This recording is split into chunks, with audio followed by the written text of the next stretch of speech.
Hello viewers. So right-wing fanatics seem to be assuming power all around the globe. With the rise of convoy politics in 2022 and Pierre Poilievre taking over the Conservative Party here in Canada, we may be late to the game, but we're seeing this extremism, this right-wing extremism here as well. So what political right-wingers do is they blame the government for the astronomical rise in gas prices and inflation this year. The truth is, in capitalist economies, the governments have little power to set prices and don't control these factors.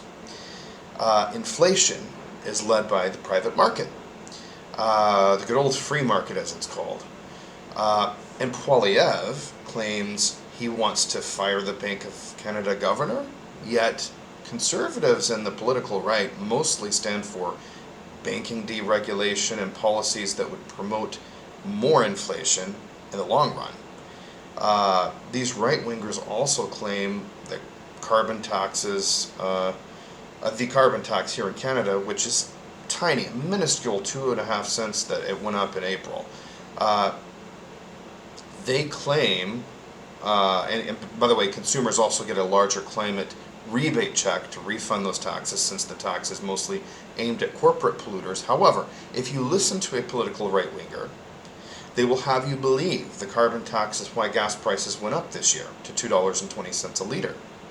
Never mind that in 2020, when the carbon tax was also in effect, at least here in the GTA, I saw gas prices dip down to as low as 72 cents at many stations. And never mind the fact that in the United States, where there is no carbon tax, prices for gas doubled this year, practically, with Putin being blamed, even though there were not any supply shortages here in North America. But what do capitalist politicians like Pierre Poilievre promote as the solution to this problem of private oil cartel price gouging? Well, he supports oil company deregulation, more tax credits to the oil companies, more benefits to the oil cartels. More deregulation, more tax credits and benefits are just going to jack up prices more. If you ask me, as someone who is on the political left, if you want to return money to the public that's been hoodwinked by private oil cartel interests this year, the way you do it is with more government and public accountability. More regulation, not less. For example, the oil companies that price gouged us, the public, should have to pay a massive windfall profits tax, and where that tax can go directly back to people as a check. That is the only way to temper the corruption that we have seen this year. But the bigger problem, as I see it, is that these political right-wingers are selling a message that actually resonates with voters, apparently. They get in front of a camera and they claim that your prices are going up, your economy is less stable today, and yet their solutions, the political right's solutions for these problems, is to blame the government, of which doesn't control the prices.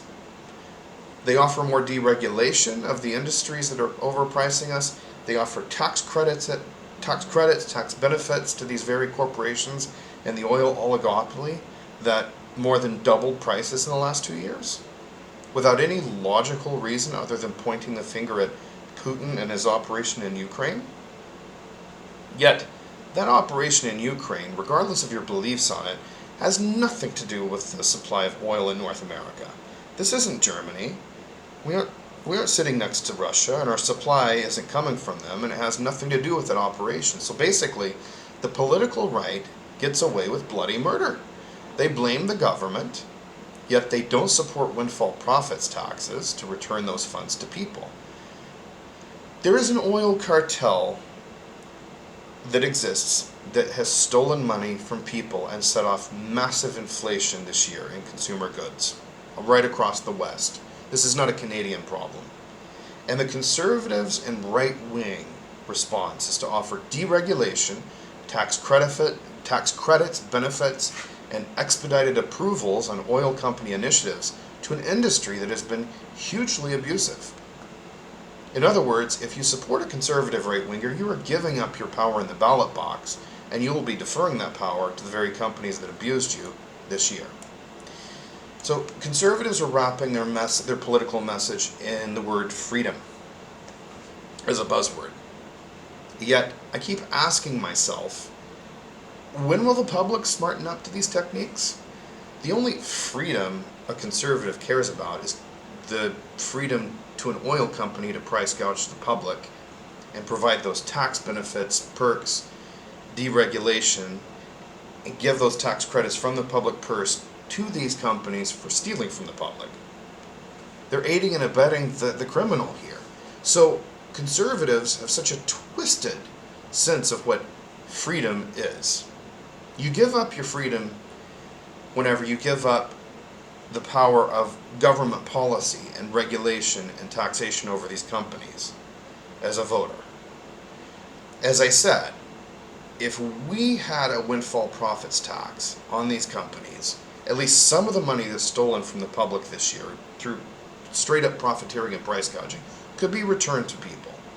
But the bigger problem is that a lot of people are swayed by the political right's message and don't realize that in our economy, the government doesn't set prices. And this is a private market price gouging that's occurred. The conservatives seem all too keen to place the price problem on the carbon tax. Carbon taxes went up by a little, 2.5 cents this year in April. Oil companies jacked up prices by literally $1 a liter. You do the math. The carbon tax isn't at fault here. And again, in the US, where there is no carbon tax, they face the same price pressures this year as prices escalated. So the problem is that the private oil oligopoly and Canada's new far-right Conservative Party, led by Poilievre, is leading the charge to give that oil oligopoly more power, lower taxes, increase tax benefits, and credits as they overcharge the public. This is capitalism at its finest. And I keep asking the public, when will the public wake up to realize we can't keep doing this? We just can't. The political right is very dangerous. And so-called progressive parties that won't even suggest or enact a windfall profits tax are inept at helping the people also. I have to add that in. So thank you for watching, and I hope this video has been insightful.